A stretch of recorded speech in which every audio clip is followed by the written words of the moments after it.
Now, Elaine Griffith is an artist and an instructor, and she's going to come and let us, I don't know, just show us the magic that you unfold inside a person in their own ability through your system, and then tell us why the system is so successful. And let's just dive into it. What's the system? The system is that I break it down into such small steps that anyone can make a finished painting like the ones we're going to look at.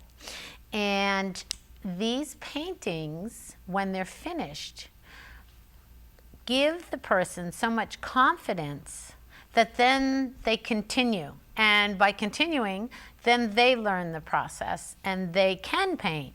The first paintings are somewhat, a lot of times people will say, well, I couldn't have done it without you, and no, they probably couldn't have, and it is almost like a paint by number process that I break it down into. And some people I break it down into very tiny, just movements, dabs, just dab. And it just depends on the ability, because I've taught people from the age of, I think my youngest student was 6 or 7, up until I've had first-time painters who were 101. So I've had all ages and all abilities. Yeah. I work in some memory impaired units at some nursing homes. I work with children, teenagers, random adults, as I call them, and all kinds of seniors, all kinds of physically challenged people. I have taught people to paint who have to hold the brush in their mouth, quadriplegics. I teach people who have, I had one woman who had MS, and she couldn't hold the brush and move it, so she painted with her fingers. And I steered her towards skies with big clouds and trees that she could tap in the leaves, and I might add the trunks at the end real quick, and so it's a technique that is very adaptable so that anyone can turn out a nice looking painting their first time, and that's the key. It gives them confidence. So many people, when they think, I think I want to paint, they go to a regular painting class where you have to learn how to draw. Yeah. And then you have to learn how to mix the colors. And you're trying to do all this at once, and you think, no, I'm not any good at this. So you quit. Yeah. But it does allow anyone to finish something that you don't have to ask, what is that? Right. It doesn't have to automatically be abstract. That's right. That's right. No, I meant it to be abstract. No. Yeah, that's what I was going for. Right. So it's very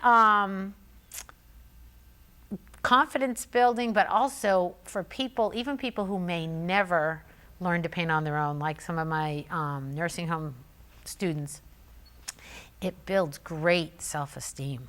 Because these people are often people with some of these chronic illnesses at my chronic care facilities and my nursing home students. They have lost the ability to do so much that it really makes them feel kind of like, well, I can't do a thing, kind of worthless feeling probably. And that is so reaffirming to be able to have people go, oh my gosh, did you paint this, Ray? Oh, and everybody we have a lot of staff that come into the painting room. They say, oh, I just wanted to come down and see what you guys were doing this week, because they're dying to see the progress and to see what people are doing. And they're always, oh, wow, I can't believe you painted that, And so becoming an artist now, Person gets to choose. Yes. So you could have, how big are the classes? Generally around 8 people. Some are a little less, like in a memory impaired unit, I might have 4 to 6 because they take much more attention. You got to watch. Yeah, closer. And there's a lot of individual attention given at these classes. Oh yes, too. one-on-one. It's all one-on-one, and they all pick out. They have big stack of like calendar pictures, magazine pictures, and I tell them to pick out 3 or 4 they like, and then I look at the 3 or 4 they picked out, and according to what I know their ability to be, or if they are a first-time student, I pick out the easiest of those 3, and we start with that. Okay. And so yeah, they all always choose their own paintings. I recently joined the Society for Arts in Healthcare. It's a national group that's purpose is to get more arts in healthcare, and they have on their website a lot of studies that have been done by them and the National Institute for Health, and I forget the other group, but the studies showed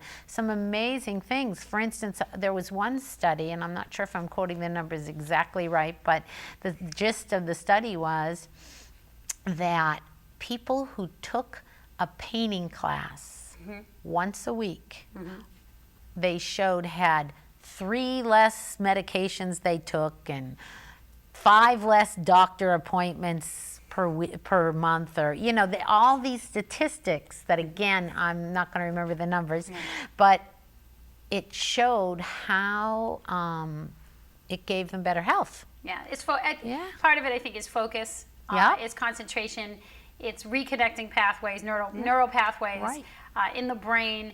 It also has a very calming, stabling effect. And it could be prayer, it could be meditation, it could be music. Listening to music, playing an instrument obviously fires up incredible things.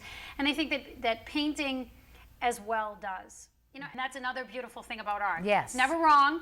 And as you said, you cannot make a mistake. That's right. Because it's all layers. That's right. That's marvelous. Well, we'll have to have you back because there's so much here. Yeah. And maybe have one of you, the people who are training to come in. Yeah, that would be fun. And talk about their training and how they incorporate it into their particular field of art. Because they may not all be painters, but they might be sculptors or other things. Yeah. I mean, I can see this application just expanding and expanding and expanding. Make it small steps. Anybody can do it. Absolutely. Thank you so much. Thank you. This has been fun. Thanks. I am Ramona, and you've been watching Ramona Interviews. Have a wonderful week.